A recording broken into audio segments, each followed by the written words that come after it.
The civilian ship Horizon's Dawn drifted through the vast emptiness of space, toward the massive station that hung like a jewel against the stars. Captain Daniel Hayes stood on the bridge and watched the structure grow larger with each passing moment. It was bigger than anything humanity had ever built. A testament to the power and age of the Galactic Assembly, Ambassador Lisa Monroe joined him at the viewport, her hands clasped behind her back. "This is it," she said quietly. "Everything we've worked for." Hayes nodded. He had spent 20 years in space, exploring the outer reaches of Earth's solar system. But nothing had prepared him for this moment. Humanity's first contact with alien civilizations had come 5 years ago when a probe detected unusual signals from beyond their sector. The Assembly had responded to Earth's careful greeting with an invitation. "All stations report ready," Commander Kyle Matthews announced from his base post. The security chief was a tall man with sharp eyes that missed nothing. He had insisted on bringing a full detail. Despite the peaceful nature of their mission, the station's docking bay opened before them like a massive mouth. Hayes guided the ship inside with steady hands.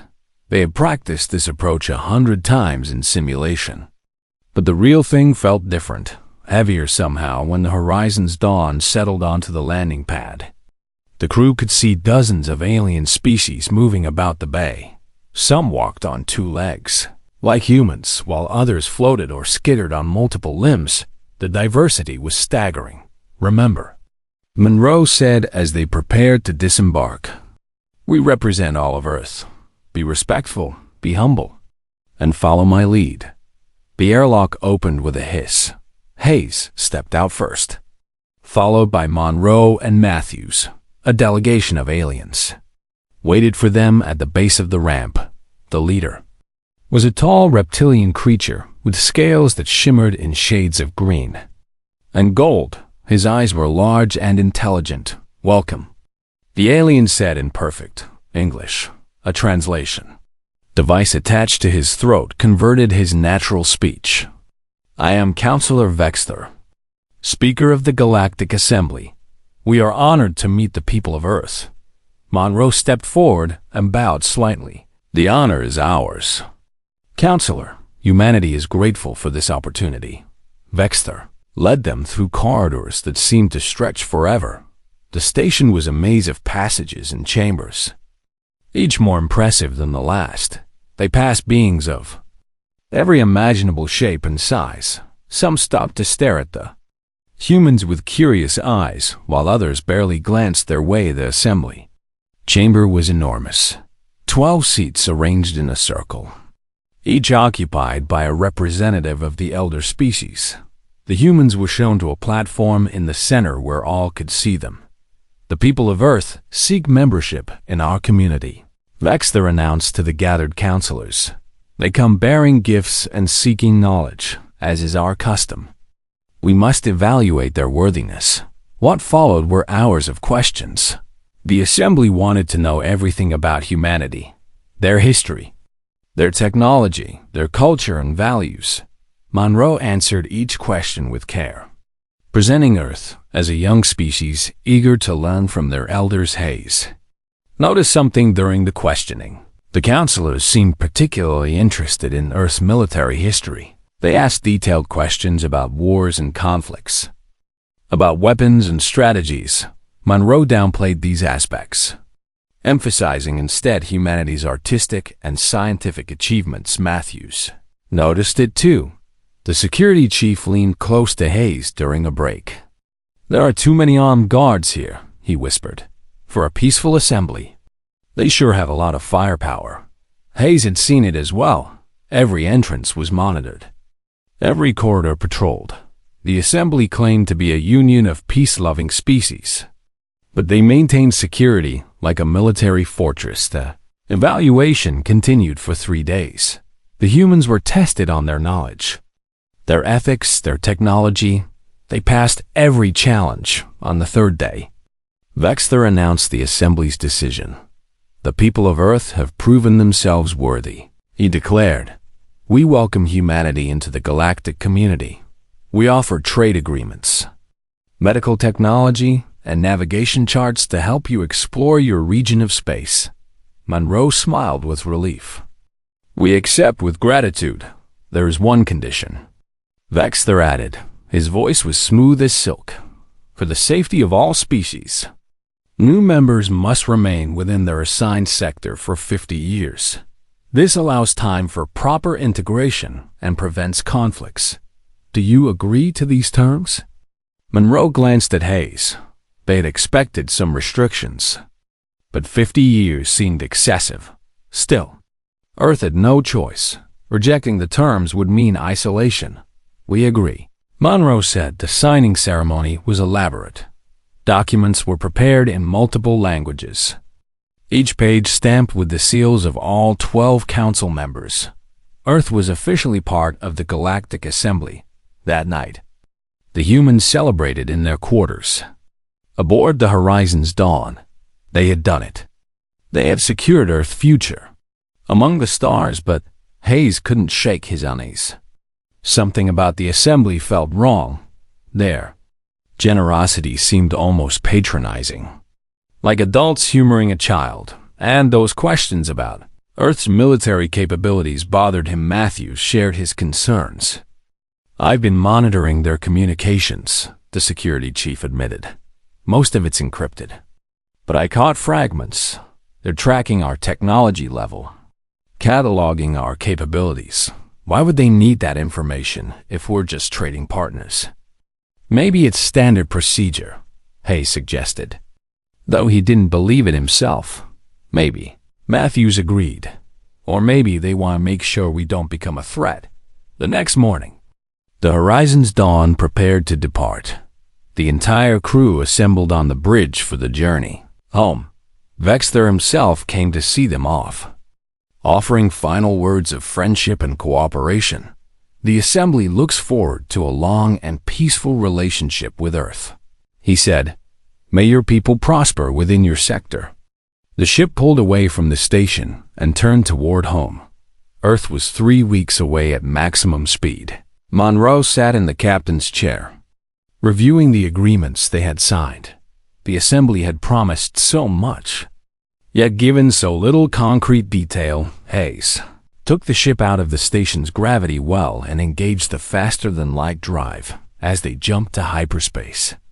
He didn't see the activation of the monitoring beacons that the Assembly had secretly placed along their route back in the Assembly chamber. Vexter met with his inner circle. The other counselors had left, but 6 remained, the true leaders of the Assembly. The humans are more advanced than we anticipated, one counselor said, a being of pure energy contained in a crystalline form. Their FTL technology is remarkably efficient. It doesn't matter. Vexter replied, they've agreed to the 50-year isolation. That gives us time to prepare. By the time they're allowed to expand, we'll have measures in place. And if they don't comply?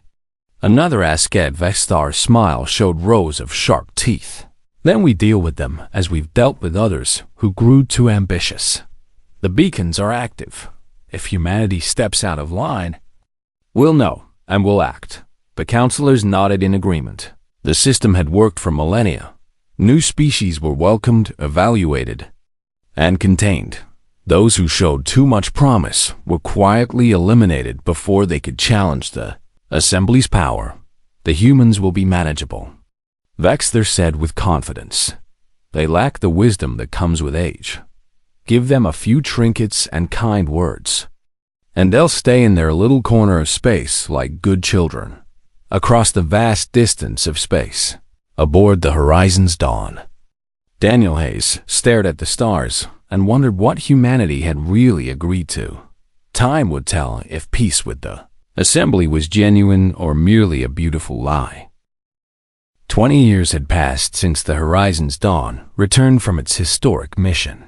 Admiral Gregory Scott sat in his office at Earth's Fleet Command, reviewing reports from the border sectors. The building overlooked a sprawling military complex that had grown significantly since first contact. Another delayed shipment. Dr. Helen Carter said, dropping a datapad onto his desk. The lead researcher looked frustrated. That's the 5th time this month. The assembly claims equipment malfunctions, but their patterns are too consistent to be accidental, Scott picked up the pad and scanned through the details. Medical supplies that Earth had purchased were 3 months overdue. Navigation updates that should have arrived weekly were coming sporadically. Technical specifications promised in. The trade agreements kept getting redacted or simplified. What's your analysis? He asked. Carter pulled up holographic displays showing side-by-side comparisons. Everything they've given us is outdated. Some of this technology is centuries old by their standards. Meanwhile, our own research teams surpassed their offerings in propulsion, weapons, and shielding. Scott wasn't surprised. Earth scientists had been reverse engineering alien technology since the first trade shipments arrived. What they discovered was disappointing. The assembly's advanced gifts were primitive compared to what humanity had developed independently.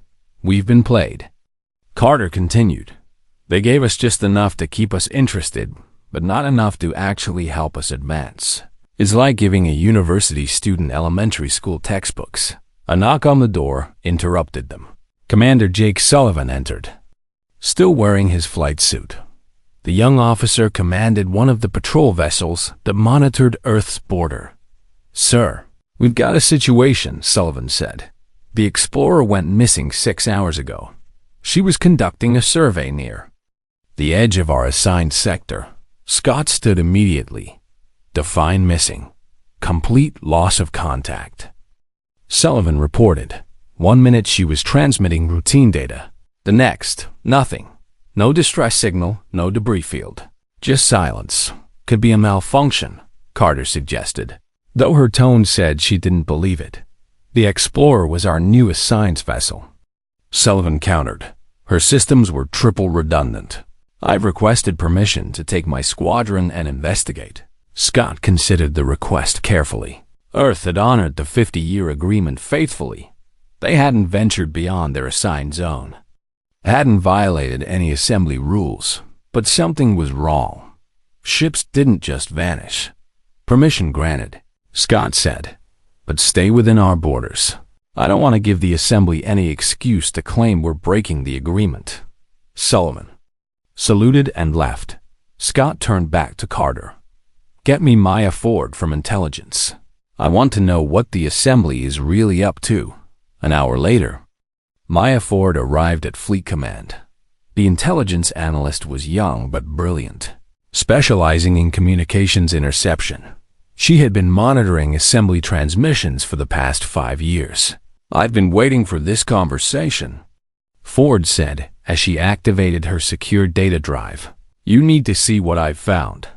The holographic display filled with decoded messages, fragmentary and heavily encrypted. But Ford had pieced together enough to form a disturbing picture. The assembly has been discussing Earth for years, she explained. They refer to us as the human problem. They debate our technological growth rate, our expansion potential, our military capabilities. Why would they care? Carter asked. We've stayed in our sector, followed every rule, because we're advancing too fast. Ford replied. Look at this timeline. When we first made contact, our technology was rated at level 3 on their scale. Primitive but showing promise. 20 years later, we're at level 6. That's a jump that normally takes species centuries to achieve. Scott studied the intercepted communications. The assembly seemed almost worried about humanity's progress. There were references to containment protocols and preemptive measures. There's more, Ford continued. I cross-referenced their databases with historical records over the past millennium. 19 species have joined the assembly and then disappeared from all records. Official explanation is always the same. They left voluntarily to pursue isolation or were lost to natural disasters. You think they were eliminated? Scott said. I think they became threats, Ford corrected. Every species that showed rapid advancement was gone within their first 50 years of membership. The pattern is consistent. The implications were staggering. The assembly wasn't a peaceful union of equals. It was a system designed to suppress any species that might challenge the ruling powers. We have 30 years left in our isolation period. Scott said quietly, "What happens when it expires?" "Based on the patterns, that's when they make their move," Ford answered. "Either through economic strangulation, political manipulation, or direct military action, they eliminate the competition before it becomes a real threat." Carter stood and paced the room. "So what do we do? If we confront them, we have no proof, just intercepted messages that we obtained by violating communication privacy laws. We prepare," Scott said firmly. "If the assembly plans to neutralize us, we make sure humanity can defend itself." "How long until Project Guardian is operational? The Defiant?" Carter smiled. 6 months for the prototype, another year for full systems testing. She'd be the most advanced warship ever built. Assembly technology combined with our own innovations, Sullivan returned later that evening with grim news. His squadron had found the Explorer's debris field. The wreckage showed clear signs of weapons fire, energy signatures that matched assembly military-grade plasma cannons. "Pirates?" Scott asked. Knowing the answer, "No pirate vessel has weapons like these," Sullivan reported. "This was a military-grade assault, quick, efficient, total destruction. The Explorer never had a chance to defend herself or call for help." Scott contacted the assembly immediately, demanding an investigation. The response came 3 days later from Counselor Vexter himself. His holographic image appeared in Scott's office with that same smooth diplomatic smile. "Admiral Scott, we share your concern about the Explorer's fate," Vexter said. "However, our sensors detected no unusual activity in that region. It is possible your vessel encountered a natural phenomenon or suffered catastrophic system failure. Our analysis shows weapons fire," Scott stated bluntly. "Energy signatures matching assembly military technology." Vexter's expression didn't change. "A curious conclusion. Perhaps your investigators are mistaken. Regardless, the incident occurred at the very edge of your assigned sector, quite close to the boundary. We warned that venturing too near the borders could be dangerous. The Explorer had every right to operate there." Scott replied, "We haven't violated the agreement." "Of course not," Vexter agreed. "We merely suggest caution. Space can be unpredictable. Perhaps your ship should remain well within the core of your territory, for safety." The transmission ended. Scott sat in silence, understanding the real message. Stay away from the borders. Don't investigate. Don't ask questions. The Explorer had been destroyed as a warning. He called an emergency meeting of Earth's Security Council. President Nathan Cross listened to the reports from Scott, Carter, Ford, and Sullivan. When they finished, the room fell silent. "If what you're saying is true," Cross finally said, "then we're facing an existential threat. The assembly won't let us survive past the 50-year mark." "That's my assessment," Scott confirmed. "We have 2 choices. Submit to their control or prepare to fight for our independence. Can we win?" Cross asked. Carter stepped forward. "Our technology has surpassed theirs in key areas. The Defiant's weapons, shields, and engines are all superior to standard assembly vessels, but they have numbers, hundreds of ships to our dozens. Then we build more," Cross decided. Quietly, carefully, we continue to smile and trade and pretend everything is fine, but underneath, we prepare. Admiral Scott, I'm authorizing full military expansion. Disguise the warships as cargo haulers and mining vessels. I want a fleet ready when the assembly makes their move. There's one more thing we can do, Ford suggested. Find proof of what they've done to other species. If we can expose them to the galaxy, we might not have to fight alone. Scott nodded. The Defiant's first mission should be reconnaissance. Get close to the Assembly's central archives and extract their historical records. If we can prove their pattern of elimination, we can turn the galaxy against them. That's incredibly dangerous, Sullivan said. If they catch us, it could trigger the very conflict we're trying to avoid. We're out of time and options, Scott replied. The Explorer's destruction proves they're already moving against us. We either act now or wait for them to pick us apart piece by piece. Cross made the final decision. Do it. Get me that proof, and pray we're not starting a war we can't win. Over the next months, Earth transformed. On the surface, nothing changed. Trade continued. Diplomatic messages flowed between Earth and the assembly station, but in hidden shipyards and secret facilities, humanity prepared for war. The Defiant took shape, sleek and deadly. Incorporating the best of human engineering with carefully stolen assembly technology, Captain Daniel Hayes, now promoted to Admiral after years of distinguished service, Captain Ryan Foster, was 3 days into a routine cargo run when his ship's sensors detected something unusual, a small object drifting in the void between stars. His vessel, the Merchant's Hope, was a civilian freighter carrying mining equipment to the outer colonies. What is that? His co-pilot asked. Pointing at the scanner readout, Foster adjusted the sensors for a closer look. Looks like an escape pod, alien design, not assembly standard. Should we investigate? Foster knew the smart thing was to report it and move on. Civilian vessels weren't supposed to pick up random debris, especially alien debris, but something made him change course. We're checking it out, he decided. Plot an intercept. 20 minutes later, they had the pod in their cargo bay. It was damaged badly, scorched by weapons fire and barely holding atmosphere. Foster and his crew approached carefully, weapons drawn when they opened the hatch. They found a single occupant, an alien, unlike any they had seen before. Her skin was pale blue, almost translucent, and she had 4 arms instead of 2. She was unconscious and bleeding from multiple wounds. Get the medical kit, Foster ordered. She's alive. They stabilized her as best they could and locked her in the med bay. Foster knew he should contact Earth immediately, but something told him to wait. The pod had obviously been fleeing from someone.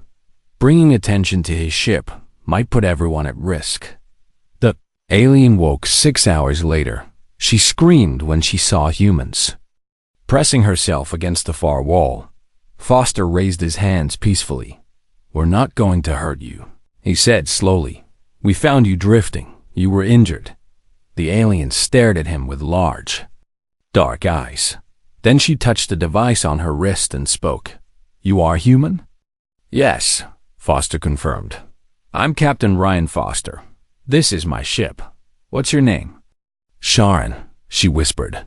I am Kaleri, or what remains of the Kaleri. Over the next hours, Sharon told her story. Foster recorded everything. Knowing that Earth would want to hear this, she spoke of her people, an advanced civilization that had joined the assembly 40 years ago.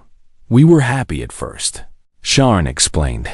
The assembly welcomed us, gave us technology and trade. We thought we had found friends among the stars. What changed? Foster asked. We advanced too quickly, she said. Our scientists made breakthroughs in energy production and medical technology. We surpassed assembly standards in several fields.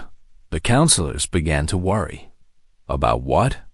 Sharon's expression turned dark. That we would become rivals. The assembly does not allow rivals. They maintain power by ensuring no species can challenge them. Those who show too much promise are eliminated. Foster felt cold. Eliminated how? It varies, Sharon replied. Sometimes through economic warfare, they cut off trade. Embargo essential resources until the species collapses.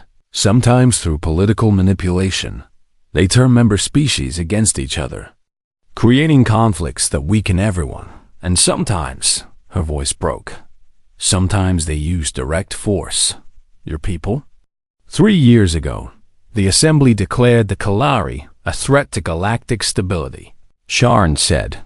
They claimed we were developing weapons, violating agreements, all lies.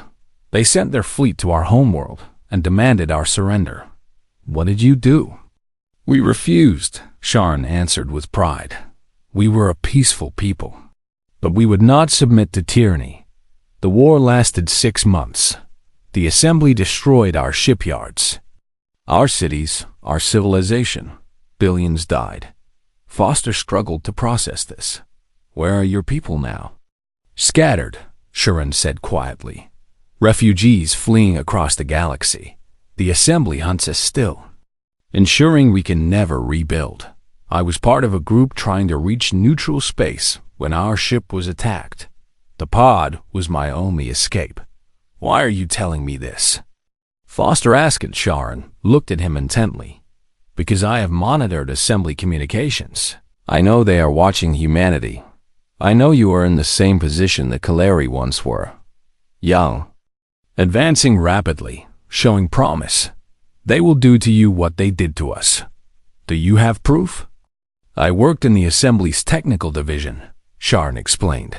Before the war, I had access to their historical archives. I downloaded records before I fled. 19 civilizations have been destroyed or suppressed by the Assembly over the past 1,000 years.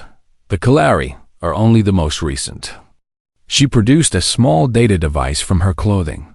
This contains everything: names, dates, methods, proof of what the Assembly truly is. Foster contacted Earth immediately, within hours. Colonel Emma Blake from Earth Intelligence arrived aboard a military shuttle. She took custody of Sharn and the data device. Bringing both back to Fleet Command, Admiral Gregory Scott met them personally. Sharn repeated her story while technicians analyzed the data she had provided. What they found was damning. The files contained detailed records of 23 extinct or suppressed civilizations. Each had shown rapid advancement during their first 50 years with the Assembly. Each had been eliminated through various means. The documentation included internal memos discussing containment, protocols, and threat assessment levels. This is worse than we thought, Maya Ford said, reviewing the files. The Assembly has been doing this for over a millennium. It's not a conspiracy by a few corrupt counselors. It's the entire system. They built their empire on the graves of species that could have rivaled them. President Nathan Cross called an emergency session of the World Security Council. Sharn testified before Earth's leaders, showing them the truth about the Galactic Assembly. How long before they move against humanity? Cross asked. You are in your 48th year of isolation, Sharn replied. Based on historical patterns, they will act within the next 2 years. They prefer to strike just before the 50-year period ends. When species are preparing to expand, it catches them off guard. What would you do if you were us? Cross asked. Sharn considered carefully. The Kalari chose to fight openly. We thought our technology and righteousness would be enough. We were wrong. The Assembly has advantages beyond military strength. They control information across the galaxy. No one knows the truth about what they do. So we're doomed either way, someone said. Not necessarily, Sharn countered. The Assembly's power rests on deception. If you can expose them, broadcast the truth to every species in the galaxy, you might turn the tide. Many civilizations hate the Assembly, but feared them too much to resist. Give them proof of the Assembly's crimes, and they might join your cause. Admiral Scott spoke up. The Defiant is nearly ready. We plan to send her to gather intelligence on the Assembly. With Shara's help, we could do more. We could break into their central archives and transmit the evidence across the entire galaxy. That's suicide, Colonel Blake said flatly. The Central Station is the most heavily guarded location in Assembly space.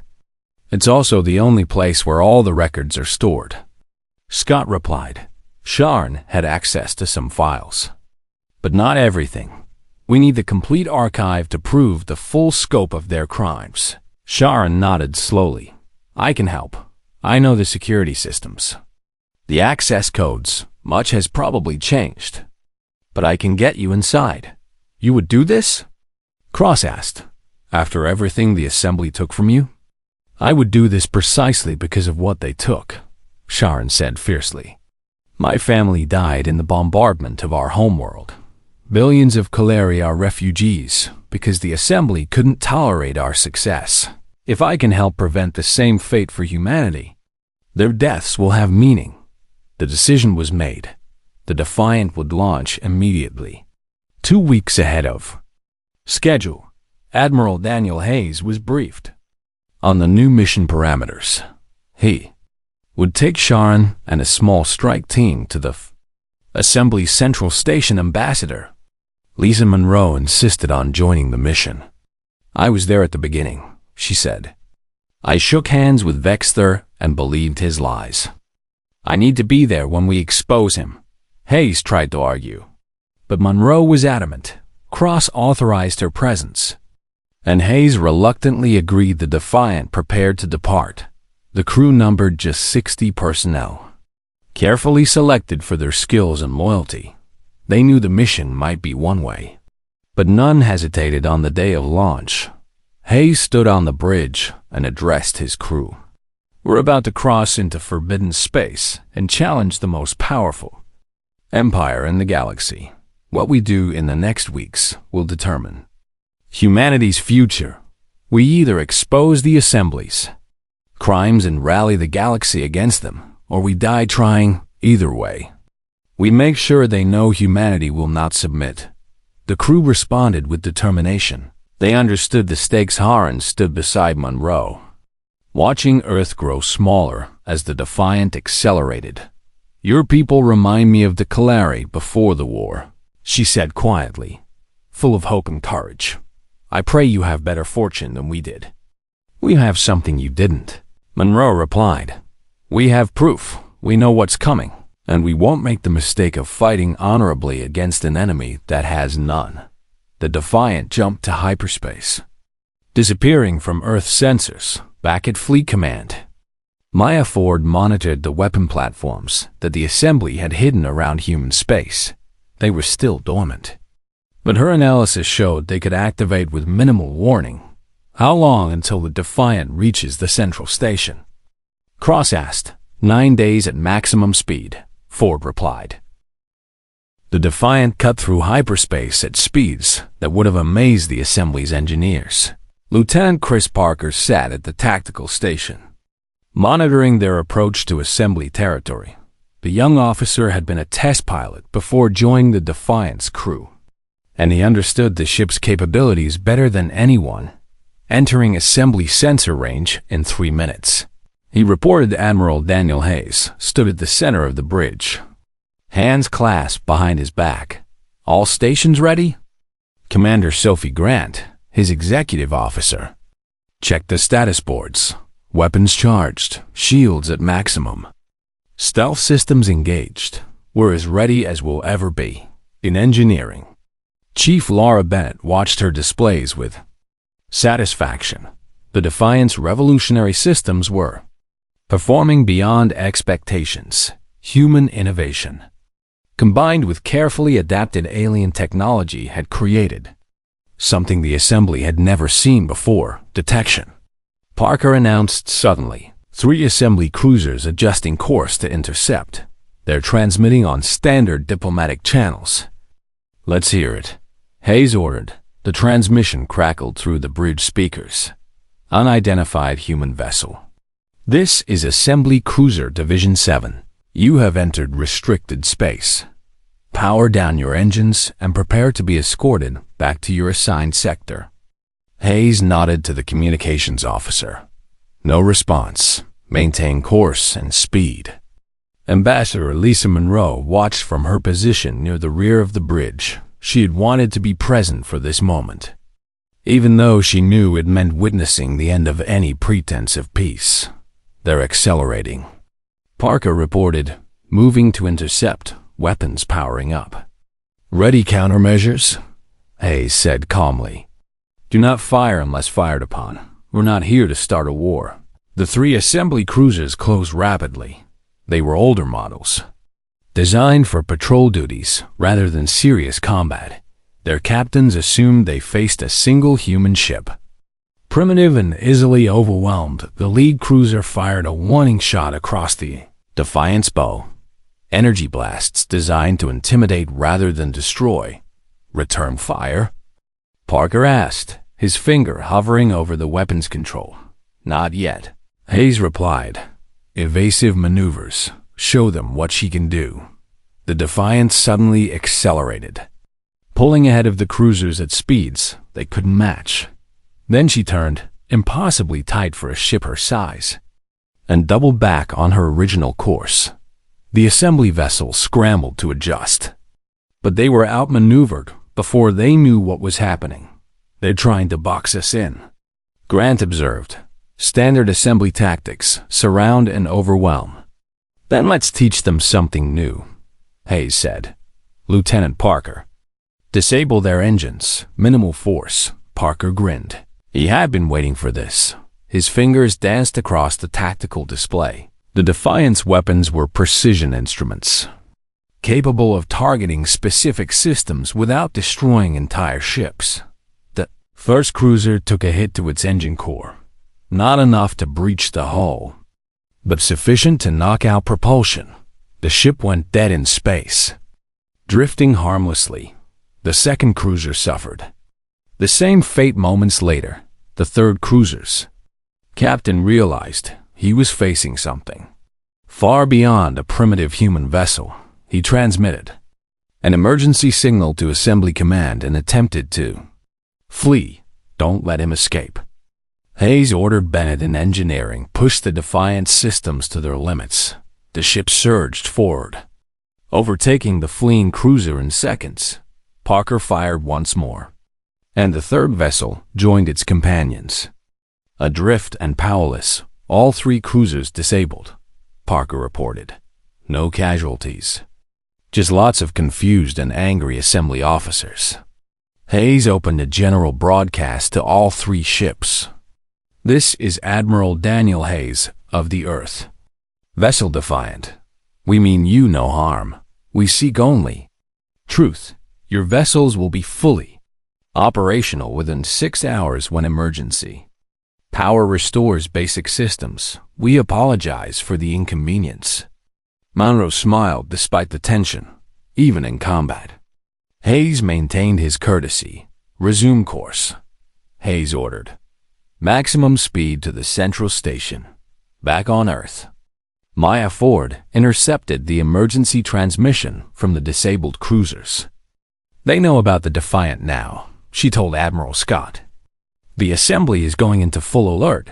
Scott had expected this. "How long until the weapon platforms activate?" Ford checked her displays. "Unknown, but I'm seeing increased power signatures on several platforms. They're preparing to fire. Get me President Cross." Scott ordered within minutes. Earth's defense fleet moved to intercept positions. Every ship, every station went to battle stations. Civilians in the outer colonies were quietly evacuated to shelters. If the assembly attacked, humanity would be ready at the assembly's central station.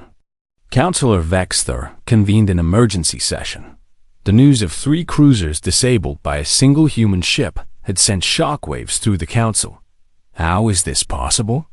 One councillor demanded. Our intelligence said human technology was primitive. Clearly, our intelligence was wrong, Vexter replied coldly. The humans have been hiding their true capabilities. What do we do? Another asked, if one ship can defeat 3 of ours, we activate the containment protocol immediately. Vexter interrupted. The weapon platforms around human space are fully operational. We destroy their colonies and Earth itself before they can become a greater threat. That will expose us, a councillor warned. Other species will ask questions. Let them ask. Vexter snarled. We've silenced questions before. The humans brought this on themselves by refusing to stay in their place. The order went out. Activate all weapon platforms targeting human territories. The genocide would begin within hours, but as the activation codes were transmitted, Lavra Bennett aboard the Defiant was executing her own plan. Sharon had provided detailed information about assembly communication protocols. Bennett had been monitoring their networks since entering assembly space. I've got something, she reported to Hayes. Massive data transmission. It's the activation sequence for their weapon platforms. Hayes felt ice in his stomach. How long until they fire? 2 hours, maybe 3. But Admiral, I can intercept the transmission. If I can crack their encryption, I might be able to get the deactivation codes. Do it, Hayes ordered. How long? Unknown. Assembly encryption is complex, but I've got Sharon's help. She knows their systems. Sharon joined Bennett in engineering, her forearms moving across multiple interfaces simultaneously. The codes are layered, she explained. 3 levels of security. I can bypass the first 2. But the third requires direct access to their central database, which we don't have. Bennett said, which we will have, Sharon corrected. We're heading directly toward their central station. Get me close enough, and I can access their network. Hayes made a decision. All powered engines were going straight in. The Defiant accelerated to dangerous speeds. The central station loomed ahead. A massive structure housing the assembly seat of power. Dozens of defense platforms surrounded it. Weapons tracking the approaching human vessel. They're hailing us. The communications officer reported. Hayes took the transmission. Vexter's reptilian face filled the view screen. His expression was fury, barely contained. Admiral Hayes, you have violated assembly space and attacked our vessels, the counselor said. Surrender immediately or be destroyed. We attacked no one, Hayes replied calmly. We disabled 3 ships that fired on us first. We seek only to speak with the assembly about matters of critical importance. You have nothing to say that we wish to hear. Vexter snapped. Power down your weapons and engines. You will be taken into custody. I don't think so, Hayes said. You see, we know about the weapon platforms. We know you're preparing to destroy Earth. We know about the 19 species you've eliminated before us. Vexter's eyes widened slightly. You know nothing. We know everything, Monroe said, stepping into view beside Hayes. We have a Kalari refugee who worked in your archives. We have the records you tried to hide. We know what the Galactic Assembly really is. An empire built on genocide. Lies, Vexter hissed. You have no proof. Then, you won't mind if we access your central database to verify, Hayes said. Lavra. Now, Bennett had been waiting for this moment. As soon as they were in range, she launched a sophisticated hacking program. Sharon guided it through the assembly's firewalls. Using her knowledge of their security systems, we're in, Bennett announced, downloading the complete historical archives, deactivation codes acquired, transmitting codes to Earth. Maya Ford's voice came through from Fleet Command. She had been monitoring the Defiant's progress. Platforms are shutting down. Earth is secure. Vexter's face turned even darker. You dare. We dare everything. Hayes interrupted. And now, Counselor, we're going to show the galaxy what you've done.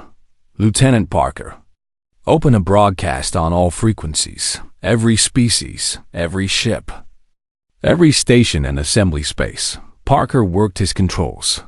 Channel open? Sir, we're transmitting to millions of receivers. Hayes nodded to Bennett. Send it all. Every record. Every file. Every piece of evidence. Let the galaxy see the truth. Data flooded across countless screens throughout. Assembly territory. Historical records of extinct civilizations. Internal. Memos discussing containment protocols. Videos of planets burning under assembly weapons. Testimonies from the few survivors of P. 3 months after the Defiance broadcast changed everything, Admiral Daniel Hayes stood on. Earth-watching ships from 40 different species arrive. Peacefully, the orbital traffic was controlled. Chaos as vessels that had never cooperated before worked together to build. Something new, hard to believe, isn't it? Ambassador Lisa Monroe said, joining him at the observation deck. 3 months ago, we were facing extinction. Now we're hosting the founding assembly of a new galactic union. Hayes nodded slowly. The easy part is over. Now comes the hard work of actually building something that lasts. The galaxy had fractured in the wake of the truth. The Galactic Assembly collapsed within days as member species withdrew their support. Some civilizations celebrated their newfound freedom, while others struggled without the framework they had depended on for centuries. Border conflicts erupted between neighboring species who no longer feared assembly intervention. Trade networks broke down. Whole sectors descended into chaos. As the old order crumbled, Earth had faced a choice: retreat into isolation and let the galaxy sort itself out, or step forward and help build something better. President Nathan Cross chose the latter. We can't hide anymore, he had said in his address to the world. Humanity has been given a second chance. We used our strength to expose tyranny. Now we must use our wisdom to prevent it from returning.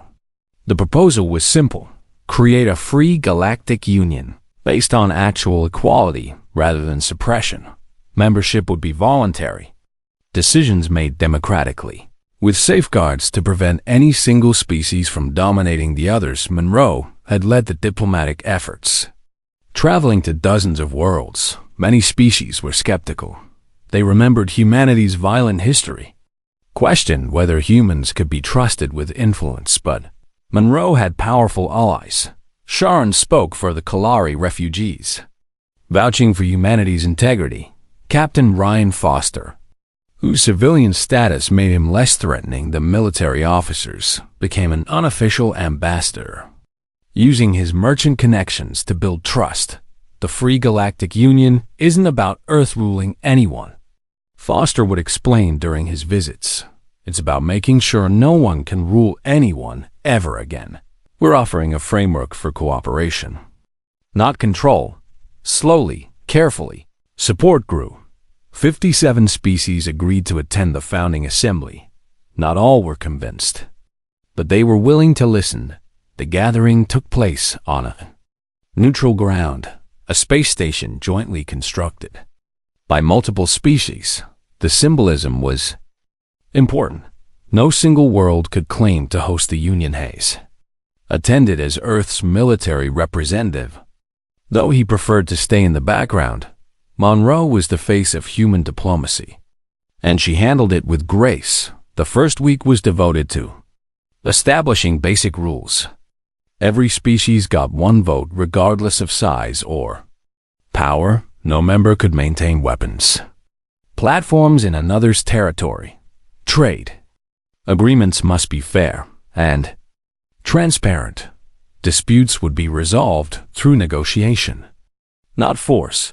But the real challenge came when discussing enforcement. How could they prevent the Union from becoming another assembly? We need checks on power, a delegate from the insectoid trill species argued. The assembly failed because the counselors were accountable to no one. Agreed, Monroe said. We propose rotating leadership. No species holds authority for more than 3 years, and any decision affecting military action requires a supermajority vote, 75% or higher. The debates were fierce.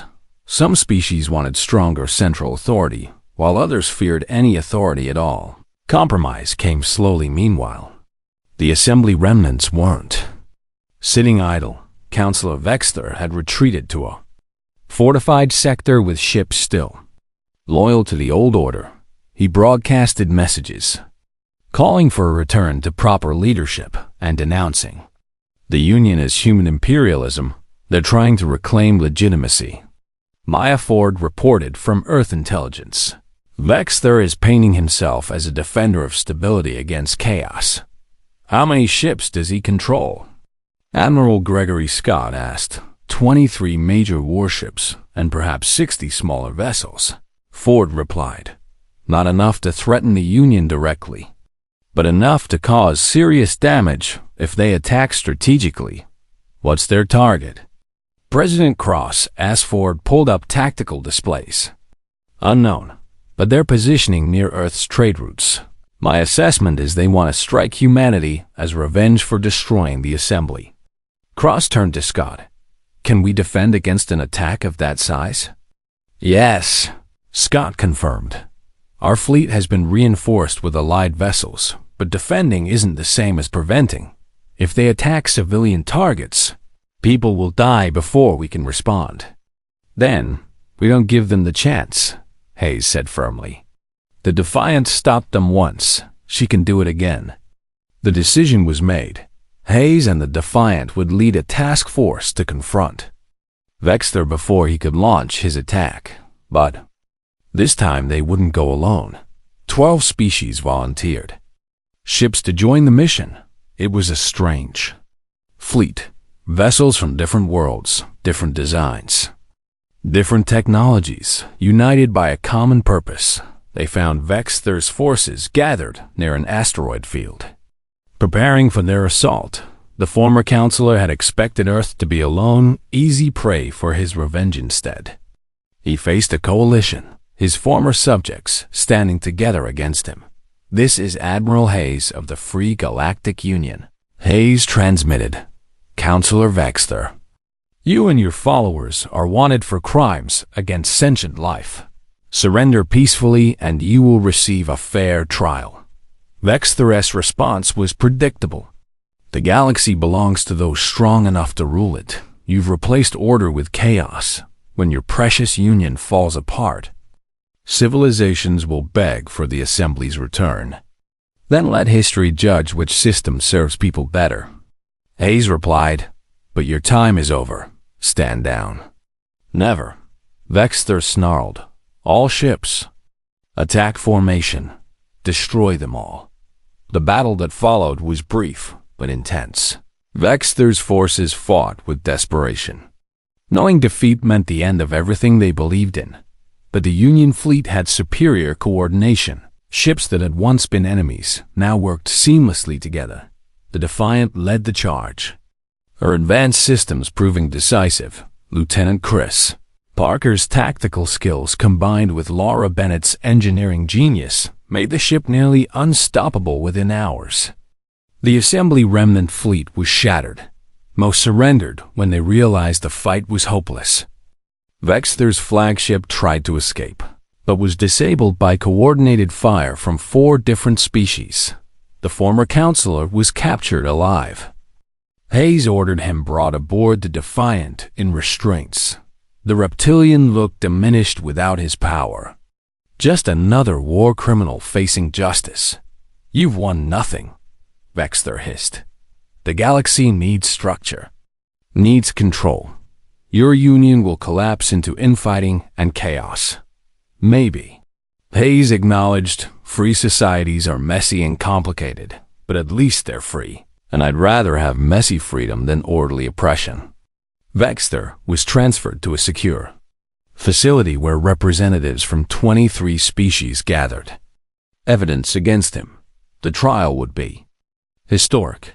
The first time a galactic leader faced justice for genocide. The evidence was overwhelming. Sharn testified about the destruction of the Kalari. Survivors from other extinct civilizations came forward with their own stories. The Assembly's own records proved Vexter had personally ordered this elimination of entire species. The tribunal found him guilty on all counts. The sentence was life imprisonment on a remote world, where he would spend his remaining years contemplating the civilizations he had destroyed, with the remnants defeated. The Free Galactic Union could focus on building rather than fighting. The founding assembly completed its work. A charter was drafted and signed by all 57 member species ambassador. Monroe was elected as the Union's first chancellor. She tried to decline, arguing that a human shouldn't hold such a position so soon. But the other species insisted, "You earned this." The Trill delegate said, "Not through conquest, but through courage. You exposed the truth. When you could have stayed silent, you offered partnership when you could have demanded dominance." Monroe accepted with humility. "Then my first act as chancellor is to establish the office of historical preservation. We will never forget what the assembly did. The records of extinct civilizations will be honored and studied. We learn from the past or we repeat it." The crowd of delegates applauded. It was a small gesture, but it meant everything to the survivors' Earth's role in the Union evolved over the following months.